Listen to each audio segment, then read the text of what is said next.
Good morning everyone.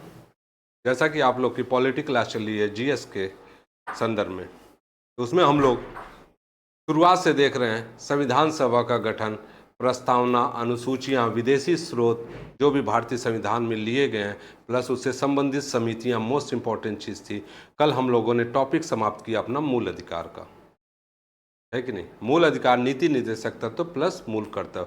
अब उसके बाद हम लोग की आ जाती है कार्यपालिका, मीन्स मोस्ट इंपॉर्टेंट जो रोल प्ले करता है, और वो क्या है, राष्ट्रपति।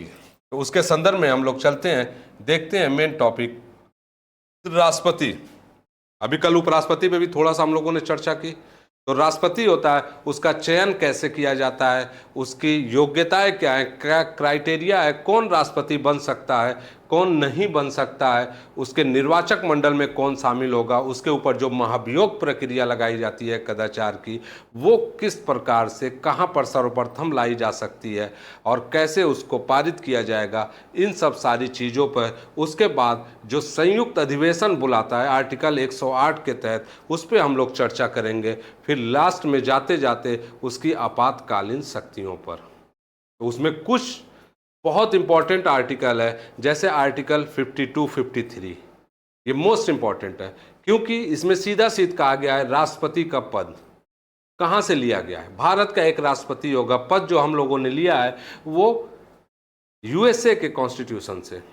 दूसरी चीज हो जाती है कि समस्त कार्यपालिका शक्तियां निहित होंगी किसमें, राष्ट्रपति से। लोक सेवा आयोग के द्वारा, ये एकदम समझ लीजिए फेवरेट टॉपिकों में से एक है, और ये क्वेश्चन लोक सेवा आयोग बार बार पूछता है और हर जगह पूछता है।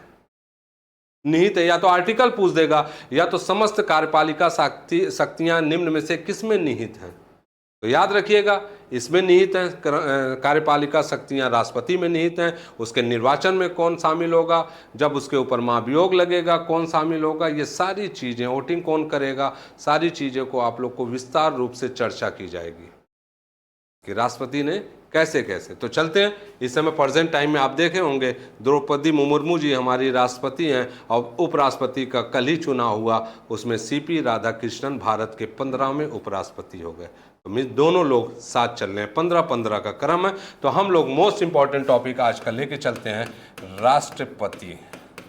तो इसमें मेन चीज आप देखेंगे, बहुत समझना आसान है, बहुत कुछ इसको नहीं ध्यान दीजिएगा आप लोग। पद का प्रावधान, ये चीज रखिएगा याद, ठीक। पहली चीज शक्तियां, इसको कितने शक्तियां दी गई हैं, इस पे चर्चा भी आप लोग करेंगे।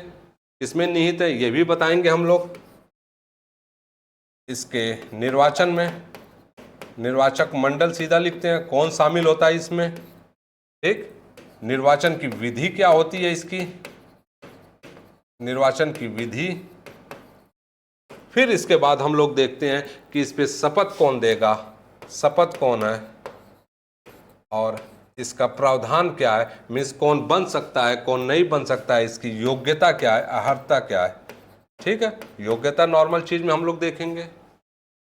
इसके बाद इसमें देखेंगे जो इसके ऊपर आर्टिकल 61 है, 61, ठीक है, महाभियोग की प्रक्रिया इसमें ये देखेंगे। फिर उसके बाद इसकी क्षमादान शक्ति है, जो राष्ट्रपति की क्षमादान शक्ति, और लास्ट में जाते जाते जो ये संयुक्त अधिवेशन बुलाता है, कौन बुलाता है, संयुक्त अधिवेशन,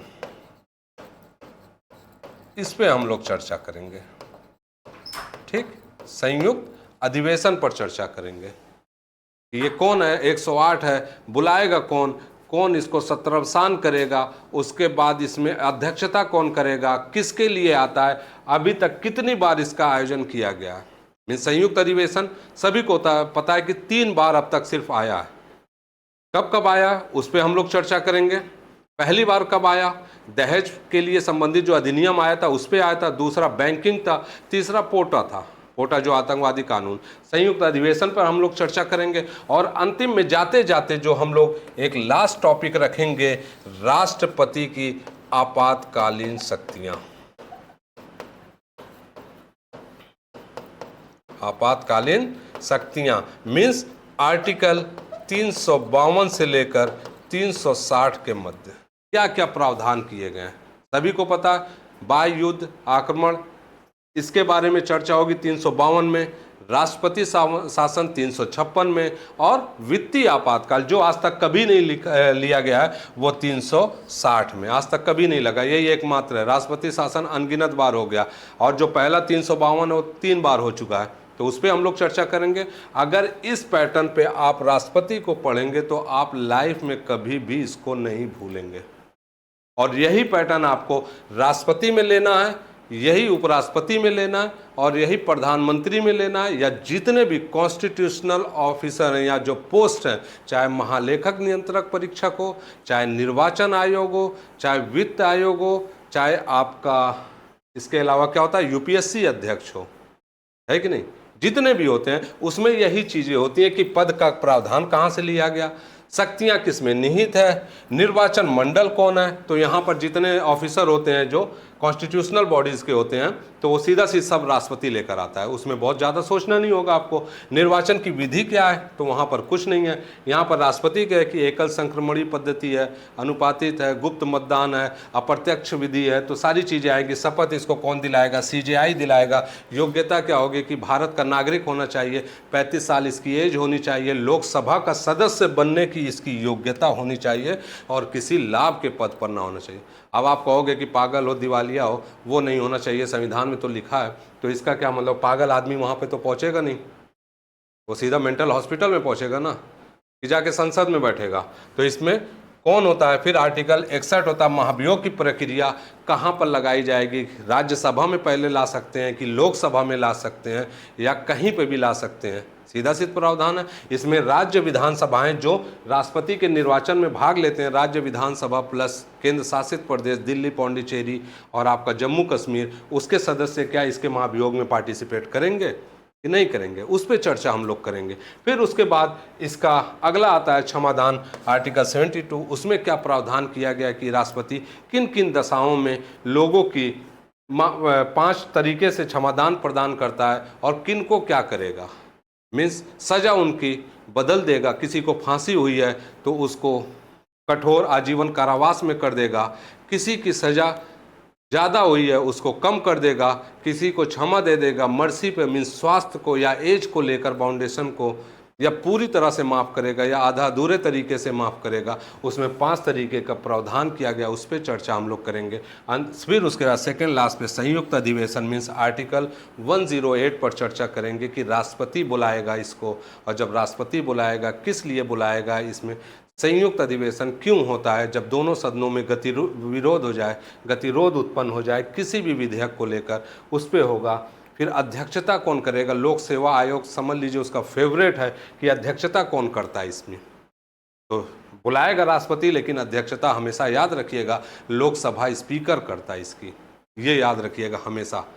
बुलाएगा कौन, वो राष्ट्रपति, लेकिन अध्यक्षता संयुक्त अधिवेशन मीन्स राज्यसभा लोकसभा दोनों के जब सांसद मिलेंगे संयुक्त अधिवेशन होगा तो कौन सदस्य अध्यक्षता करेगा उसका, लोकसभा स्पीकर, जैसे प्रेजेंट टाइम में ओम बिरला साहब हैं, तो उस पर चर्चा करेंगे हम लोग। फिर संयुक्त अधिवेशन अब तक कितनी बार बुलाया गया है, ठीक है, और किस किस पर नहीं, किस विधेयक पर संयुक्त अधिवेशन पर चर्चा नहीं हो सकती है, वो आर्टिकल 110 जिसे धन विधेयक कहते हैं, संविधान संशोधन विधेयक, उस दिशा में संयुक्त अधिवेशन कभी भी नहीं बुलाया जा सकता है। ये भी क्वेश्चन रिपीटेड क्वेश्चन है, उस पर भी हम लोग चर्चा करेंगे। अब तक कितनी बार बुलाया गया, तो शुरू में ही हमने बोला 3 बार बुलाया गया, तो 3 बार में कब, पहला बुलाया गया था दहेज अधिनियम जो लाया गया था उस पर था, दूसरा आपका बैंकिंग से संबंधित मोरारजी देसाई के समय में था, तीसरा पोटा कानून था 2003 में, तो ये इस पे था चर्चा, इस पे करेंगे। और किस विधि के द्वारा इसे पास किया जाता है, विशिष्ट बहुमत होती है या सामान्य बहुमत के द्वारा इसे पास किया जाएगा, उस पर चर्चा करेंगे। और अंतिम जो टॉपिक रहेगा राष्ट्रपति से रिलेटेड, उस पर चर्चा हम लोग करेंगे, जो इनको आपातकालीन शक्तियाँ दी गई, मीन्स आर्टिकल 352 से 360 के बीच में। कल हम लोगों ने एक चर्चा की थी मूल अधिकार के संबंध में कि जब राष्ट्रपति आर्टिकल 358 मीन्स कहीं पर भी आपातकाल लगता है, 352। तो राष्ट्रपति क्या करता है, आर्टिकल 358 के तहत मूल अधिकार मीन्स जो 19 हमारा दिया गया स्वतंत्रता का अधिकार, आर्टिकल 19 दिया गया है, उसको सस्पेंड कर देता है। जैसे लगेगा वो स्वतः सस्पेंड हो जाएगा, बिना कुछ कोई प्रक्रिया के स्वतः सस्पेंड हो जाएगा। लेकिन जब और भयानक स्थिति होगी किसी क्षेत्र में, किसी एरिया में, तो उस एरिया में समस्त मूल अधिकार सस्पेंड हो जाएंगे। और किस आर्टिकल के तहत होंगे, 359 के तहत होंगे। और उसमें क्या कहा गया, सिर्फ 2 अधिकार आपको दिए जाएंगे। वो 2 अधिकार कौन है, आर्टिकल 20 और 21। मीन्स जो आपने क्राइम किया होगा, गिरफ्तारी से संबंधित संरक्षण, सिर्फ उसी क्राइम में आपको सजा दी जाएगी। और दूसरा 21 है जीवन का अधिकार, जीने का अधिकार, वो आपसे कभी भी किसी भी दशा में छीना नहीं जाएगा। इन 2 छोड़कर बाकी सभी समस्त मूल अधिकार सस्पेंड हो जाएंगे। वो आर्टिकल 359, और वो किसके अंतर्गत आएगा, आपातकालीन शक्तियों के अंतर्गत। अगर इस पैटर्न पर आप राष्ट्रपति को पढ़ेंगे तो कभी भी फ्यूचर में कोई भी एग्जाम देने जाएं, चाहे वनडे का टाइप में दें, चाहे यूपीपीएससी दें या किसी भी स्टेट का पीसीएस दें, इधर यूपीएससी में आप जाएं तो क्वेश्चन तो यहीं से बनेगा ना, यहाँ पर फैक्चुअल बनेगा, वहाँ पे दूसरे तरीके से बनेगा, लेकिन बनेगा क्या, क्वेश्चन इसी में से बनेगा। तो चलिए इस पे हम लोग अब चर्चा करते हैं।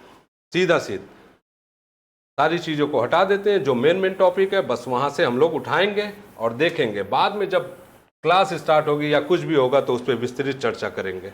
बस सिंपल सा एक समझने के लिए आपको ये क्लास चलाई जा रही है।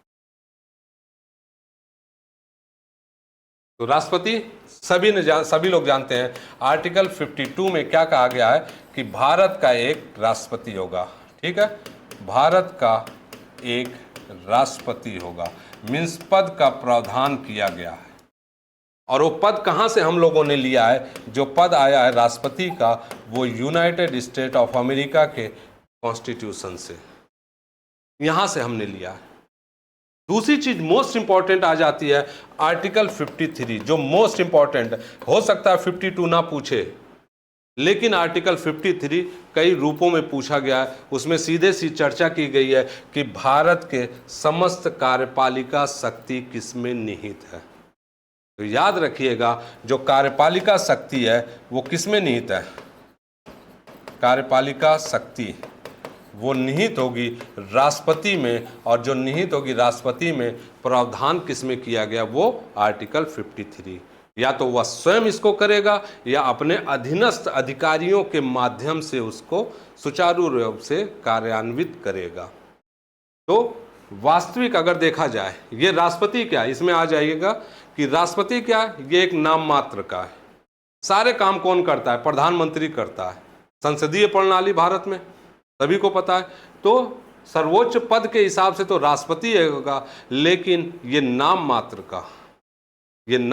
का होता है। सारे काम कौन करता है, प्रधानमंत्री करता है। आप लोग देखते ही होंगे, रबर स्टैम्प की तरह यूज किया जाता है इनको। सारी चीजें प्रधानमंत्री करेगा, विदेश दौरा करेगा, लेकिन संविधान में कौन आर्टिकल में प्रावधान किया गया कि जैसे वो आएगा राष्ट्रपति को बताएगा।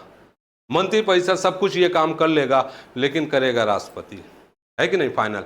तो वास्तविक प्रमुख जो है वो प्रधानमंत्री है, नाम मात्र का प्रमुख आपका कौन है, राष्ट्रपति है। लेकिन हम लोग को आर्टिकल के अकॉर्डिंग चलना है। जब मेंस लिखेंगे तब उसमें सारी चीजें आप क्लियरफाई करेंगे कि कौन क्या है, कैसे क्या है। ये आपका क्या है, प्रीलिम्स के लिए होता है, तो उसमें बहुत आपको जाना नहीं है। तो कार्यपालिका शक्ति किस में निहित है, राष्ट्रपति में निहित है।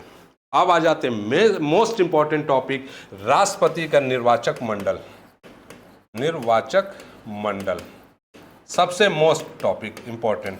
कौन कौन शामिल होगा, चर्चा बार बार होती है। उपराष्ट्रपति का इलेक्शन हुआ, उस पर चर्चा हुई थी, कौन कौन शामिल होता है। तो याद रखिएगा, ये सबसे ज्यादा पूछा जाने वाला प्रश्न है।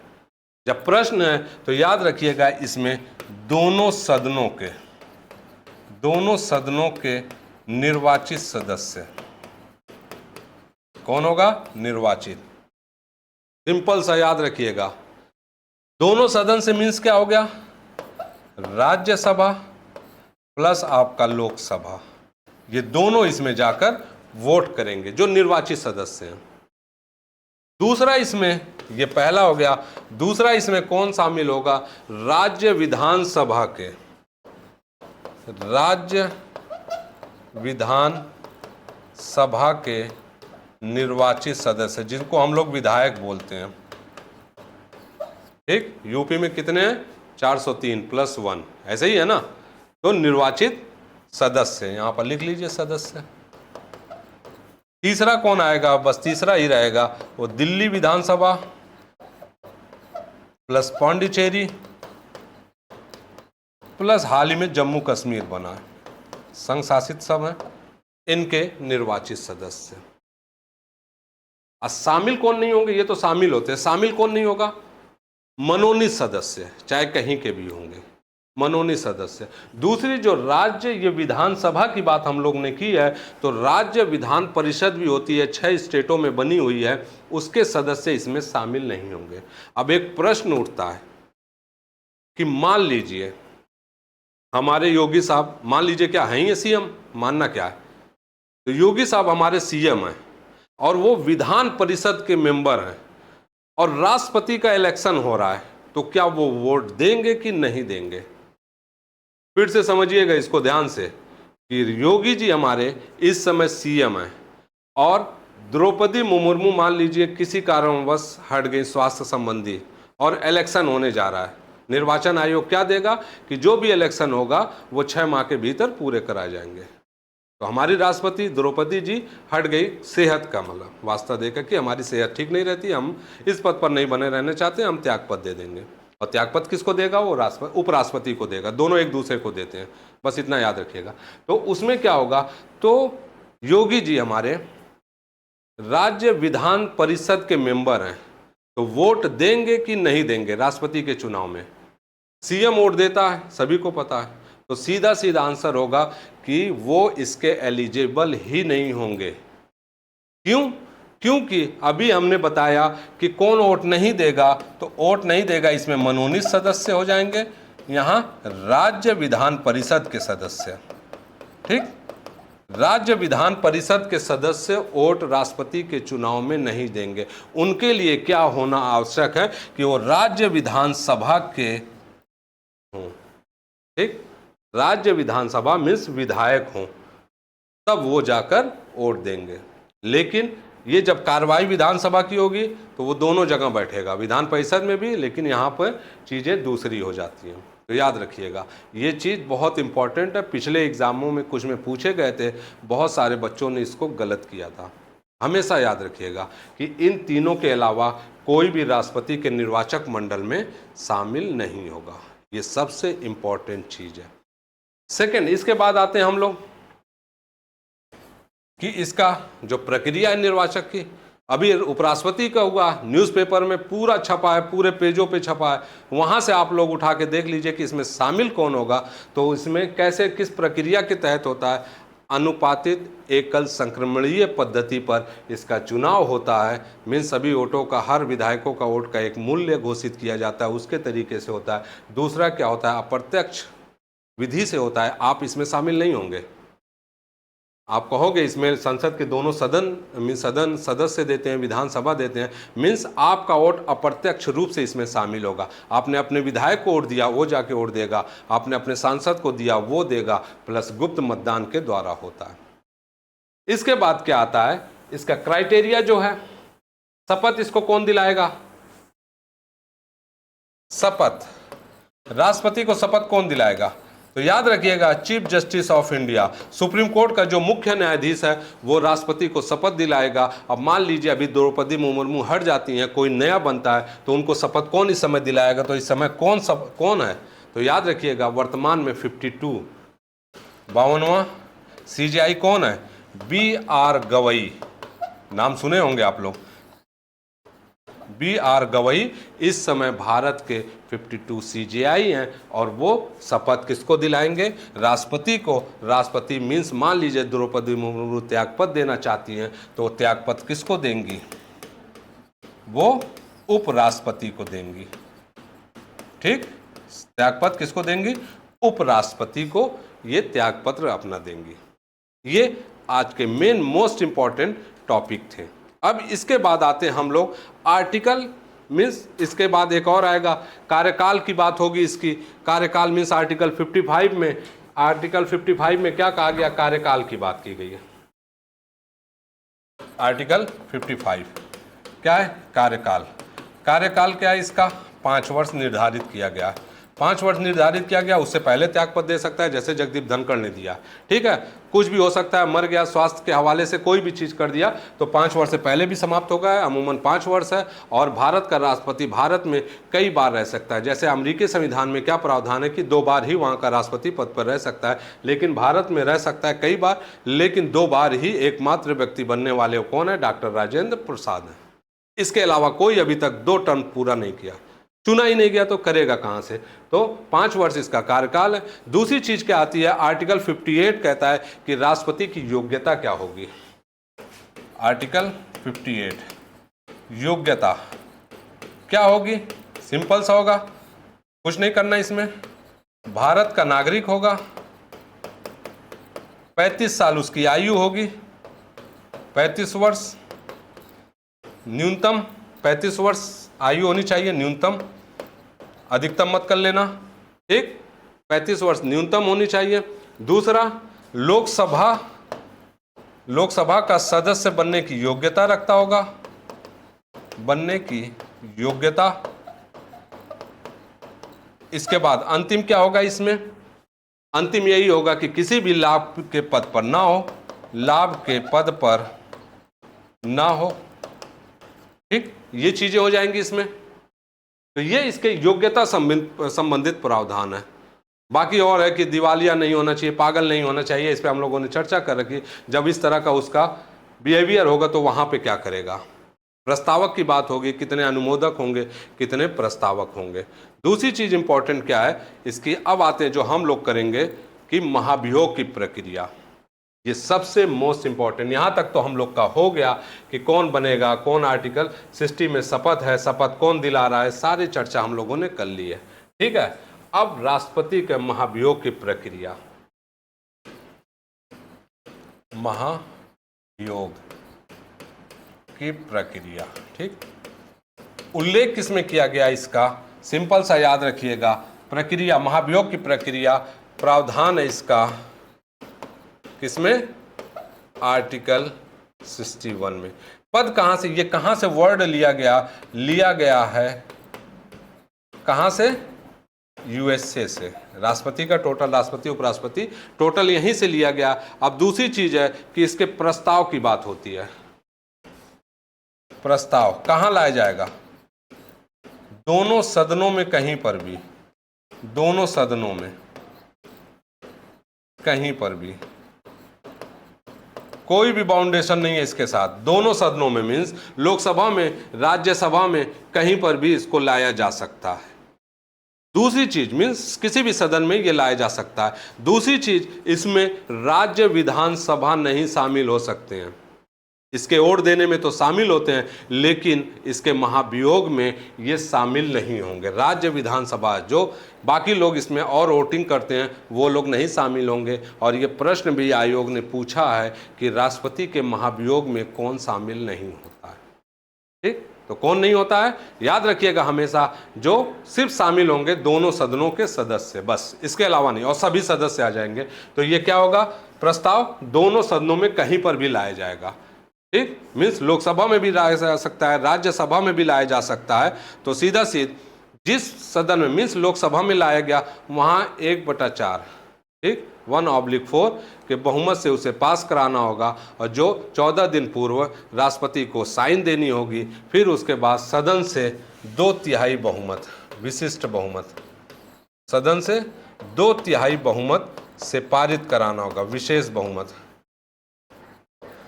ठीक, और ऐसा आज तक कभी नहीं हुआ है, याद रखिएगा, ऐसा आज तक कभी नहीं हुआ है कि इस तरह की प्रक्रिया हो जाए। ठीक, इसके बाद हम लोग चर्चा क्या करेंगे, नेक्स्ट करेंगे आर्टिकल 71 की बात करेंगे। ये सारी चीज़ें हो गई, महाभियोग की प्रक्रिया हो गई, कहाँ से लिया गया, आर्टिकल कौन सा है, प्रस्ताव कहाँ पर लाया जाएगा, जहाँ पर लाया जाएगा उस सदन के 1/4 से लेकर पारित होना चाहिए, प्लस उसके साथ क्या होना चाहिए, 14 दिन पूर्व उस व्यक्ति को नोटिस दिया जाना चाहिए जो राष्ट्रपति के पद पर हो। उसके बाद क्या होना चाहिए, सदन से 2/3 विशेष बहुमत पे आधारित से पारित होना चाहिए, तब वो अपने पद पे पत्र दे देगा। और उसके बाद क्या होगा, और ऐसा आज तक कभी नहीं हुआ। अब दूसरी चीज जानते हैं, और कभी भी मान लीजिए राष्ट्रपति या उपराष्ट्रपति के चुनाव संबंधित कोई विवाद हो जाता है, तो आर्टिकल 71 क्या कहता है? आर्टिकल 71, राष्ट्रपति या उपराष्ट्रपति, ठीक, राष्ट्रपति के निर्वाचन संबंधी विवाद कहीं पर हो रहा है, तो अंतिम फैसला किसके द्वारा लिया जाएगा? तो याद रखिए, जो अंतिम फैसला होगा वो सुप्रीम कोर्ट के द्वारा, किसके द्वारा? सर्वोच्च न्यायालय के द्वारा इसमें सुनवाई की जाएगी। इंटरफेयर कौन करेगा इसमें? सर्वोच्च न्यायालय, राष्ट्रपति या उपराष्ट्रपति से संबंधित कोई भी चीजें होती हैं, ठीक। ये हो गए इसके मोस्ट इंपॉर्टेंट। इसके बाद अगला टॉपिक हम लोग देखेंगे, वो क्या है? राष्ट्रपति की क्षमादान शक्तियां, क्षमादान शक्तियां, ठीक। आर्टिकल 72 याद रखिएगा, बहुत पूछा जाने वाला ये प्रश्न है। आर्टिकल 72 की बात करेगा तो इसमें हम लोग देखेंगे राष्ट्रपति की क्षमादान शक्तियां कितने प्रकार की हैं, तो 5 प्रकार के। उसमें याद रखिएगा 5 प्रकार। उसमें पहला क्या है? लघुकरण, ठीक। दूसरा क्या, अभी चर्चा कर देंगे इस पे, परिहार। पहला क्या है? लघुकरण है। दूसरा क्या है? परिहार है। तीसरा क्या है? विराम है, ठीक। अब थोड़ा सा इस पे थोड़ा सा मीन्स 1 लाइन में इसमें चर्चा कर लेंगे हम लोग। फिर उसके बाद क्या है? प्रविलंबन है। और अंतिम क्या है? क्षमा है। प्रविलंबन, फिर क्या है? क्षमा है। ये चीज, ये 5 प्रकार के क्षमादान प्रकार हैं इनके। राष्ट्रपति के द्वारा जो उनको क्षमादान की शक्तियां दी जाती है वो किस में है? वो आर्टिकल 72 में इसमें शामिल किया गया है। तो इसमें क्या कहा गया है? पहला ही लघुकरण मीन्स सजा की प्रकृति बदल जाएगी। मीन्स मान लीजिए किसी भी व्यक्ति को फांसी दे दी गई है, किसी को फांसी दे दी गई, मर्सी पिटीशन उसने दाखिल किया राष्ट्रपति के पास, और उसने क्या किया? सजा लघुकरण के माध्यम से सजा की प्रवृत्ति बदलकर फांसी की सजा को, यहां लिख लेते हैं, फांसी को आजीवन कारावास में बदल देगा। ये लघुकरण के संदर्भ में आता है। परिहार की बात क्या है? सजा की मात्रा को चेंज कर देता है, सजा की मात्रा बदल देगा। किसी को 10 साल की अगर सजा मिली है 10 वर्ष की, तो उसको खत्म करके 5 वर्ष कर देगा, वो परिहार में आता है। और विराम की अगर तीसरे पार्ट की बात की जाए तो वो क्या करेगा? शारीरिक दशाओं को, मीन्स किसी का हेल्थ सही नहीं है उसके आधार पर, मीन्स शारीरिक, सीधा लिखते हैं, शारीरिक अक्षमताओं के कारण माफ करना, सिंपल सा लिख लेते हैं, ये समझने के लिए है। तो विराम में क्या होगा? शारीरिक अक्षमताओं के कारण माफ करना। प्रविलंबन में है क्या कि मृत्युदंड, मान लीजिए किसी को फांसी दिया गया है, फांसी को अस्थायी रूप से टालना, ठीक, टालना, ये चीज आ जाती है। और क्षमा करना सभी को पता है, क्षमा कर दिया, उनको माफ कर दिया, किसी को माफ करके रिहाई हो गई। तो ये क्षमादान शक्तियां हैं जो आर्टिकल 72 में है, 5 प्रकार की है, कभी भूलिएगा मत। लघुकरण है, परिहार है, विराम है, प्रविलंबन है और क्षमा है, ठीक। इस पे कभी भी आप लोग भूलिएगा मत कि इसके बारे में क्या है क्या नहीं है, ठीक। अब मोस्ट इंपॉर्टेंट आते हैं हम लोग, राष्ट्रपति के द्वारा संयुक्त अधिवेशन कब बुलाया जाना, ठीक।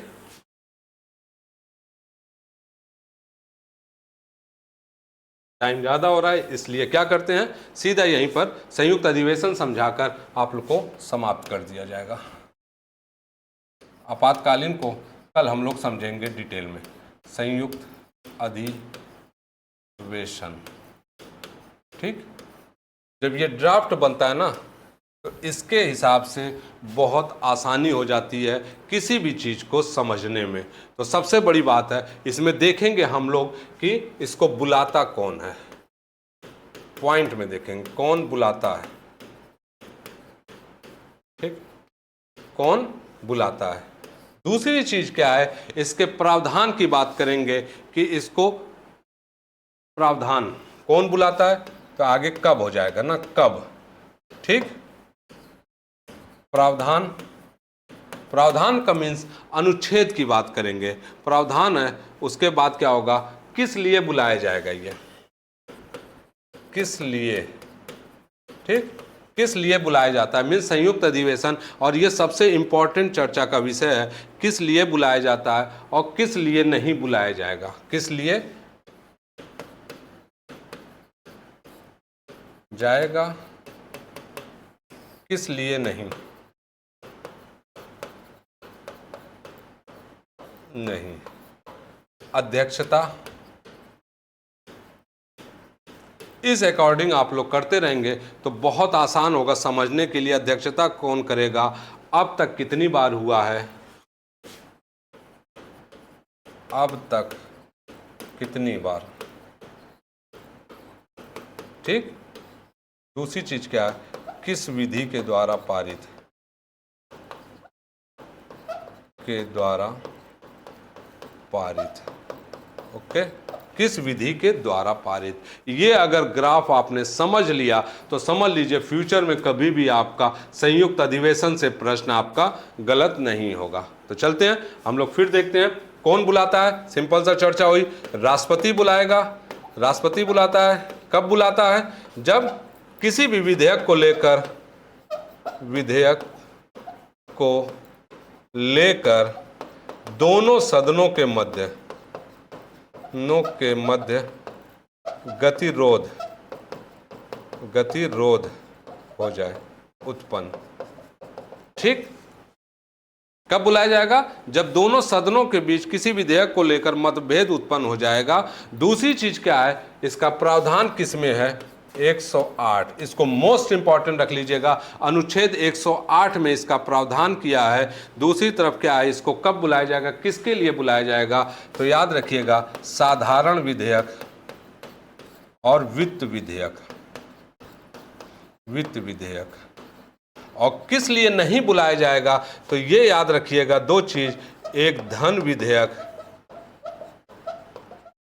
और दूसरा क्या होगा आपका संशोधन, संविधान संशोधन विधेयक, ठीक। और फिर इंपॉर्टेंट चीज है, चर्चा बार बार होती है, कई बार पूछा गया, वन लाइनर क्वेश्चन में पूछा गया, अध्यक्षता कौन करेगा, लोकसभा का अध्यक्ष, लोकसभा का अध्यक्ष इसकी अध्यक्षता करेगा। अब ये सारी चीजों को हटाकर हम देख लेते हैं कि अब तक कितनी बार बुलाया गया है, तो ये 3 बार बुलाया गया है, ठीक, 3 बार बुलाया गया है। और 3 बार में हम लोगों ने उस पर चर्चा भी कर ली है, इसको यहां लिख लेते हैं हम लोग, 3 बार दहेज अधिनियम, मीन्स सीधा सीधा 1960 में, इसको याद रखिएगा, दहेज निवारण अधिनियम 1960 में इसे पहली बार बुलाया गया था। दूसरी बार बैंकिंग विधेयक, यहां निवारण कर लीजिएगा, बैंकिंग विधेयक, विधेयक 1978 में। तीसरी बार पोटा जो कानून होता है, पोटा आतंकवादी, 2003 में इसको बुलाया गया, ठीक। पोटा जो आतंकवादी कानून था, मिस्टर अटल बिहारी वाजपेयी उस टाइम पीएम थे, उस समय बुलाया गया था।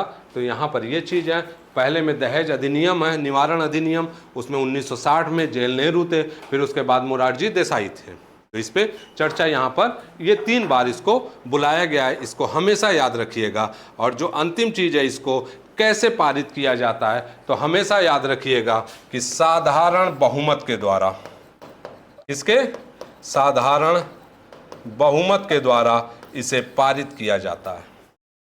अब उम्मीद है कि आगे कभी आपको संयुक्त अधिवेशन के संदर्भ में कोई भी समस्या नहीं होगी, क्योंकि इससे बेहतर विधि समझने की कोई नहीं है।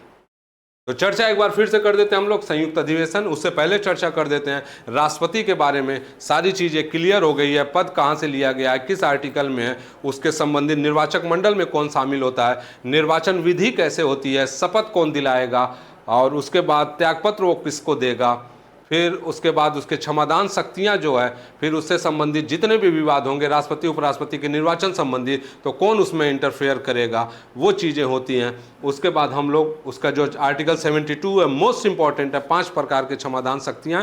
और अंत में जाते जाते हम लोग संयुक्त अधिवेशन देखेंगे।